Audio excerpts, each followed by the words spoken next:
everybody, welcome to Dishes with Phumzilechili Maposa.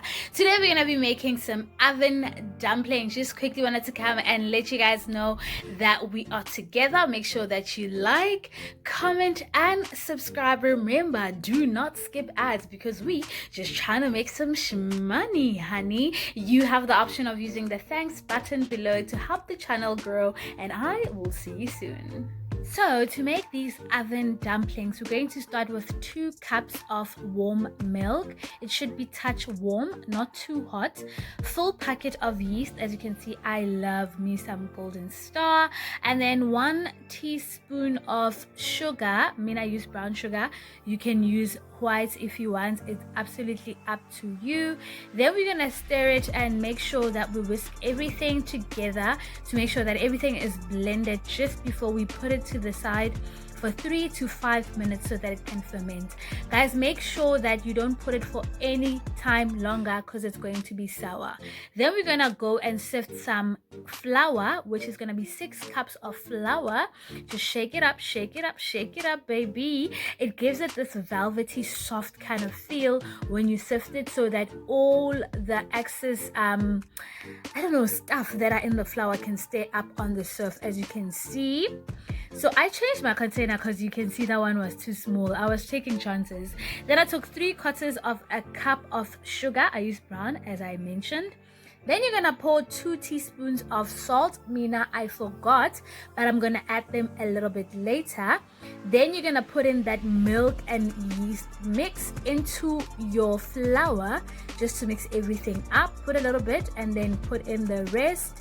As you can see, it's not fully mixed. Then you're gonna put in 85 milliliters of water. You can start it bit by bit just to make sure that you like the consistency of the dough. So I put in a little bit in the beginning, and then I'm gonna put in the rest to make sure that it gets to the consistency of my liking. So we're just gonna make sure that we are busy mixing that dough, baby. Mixing that dough, baby. Period.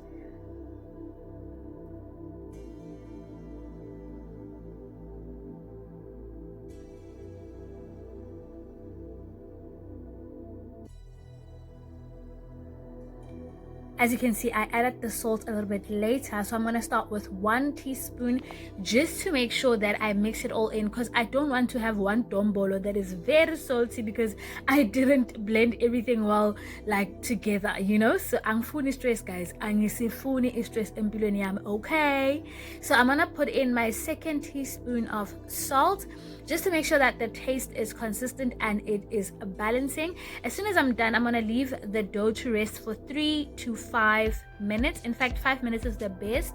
Then after that, I am going to start knitting it again for a good 5 to 6 minutes. 6 minutes is the recommended time.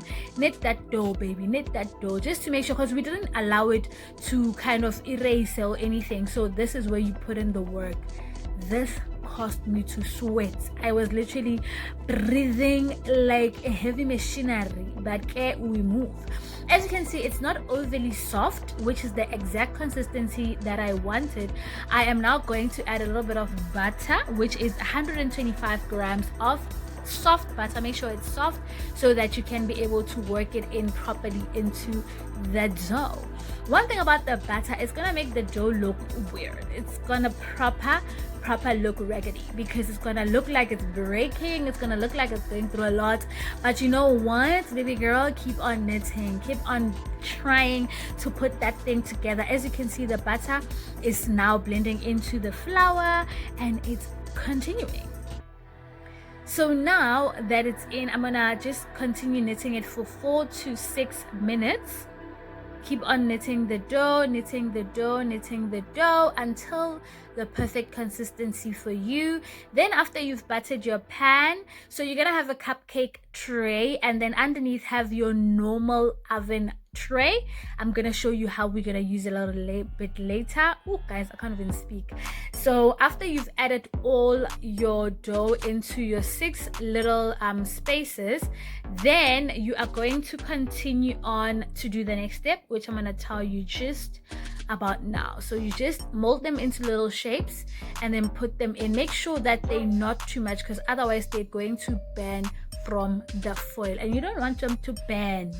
But I'll show you. Then you're gonna add boiling water into the normal tray, just to make sure that you like create that boiling effect, and then put the foil into kind of like a dome shape. Make sure it's kind of like a tent. Make sure the space underneath for the dough to raise properly without it hitting the top of the tent, which is the foil, because once it does that, it gets burned. As you can see, the honeys are looking perfect. The shape, the size, everything is just on point, sweetie. I'm just happy with the results. So that is it from me for today. Thank you so much for tuning in. To remember to like, comment down below, make sure that you are subscribed, and remember, I repeat, do not skip ads, because we just trying to make some money, honey. Watch those ads for your baby. I hope you enjoy. As you can see, perfect dumplings that you can cut in between, and the dough is solid. Love you guys. Remember, do the most. Don't forget to follow me on social media. All the handles are down below. Love and light, y'all.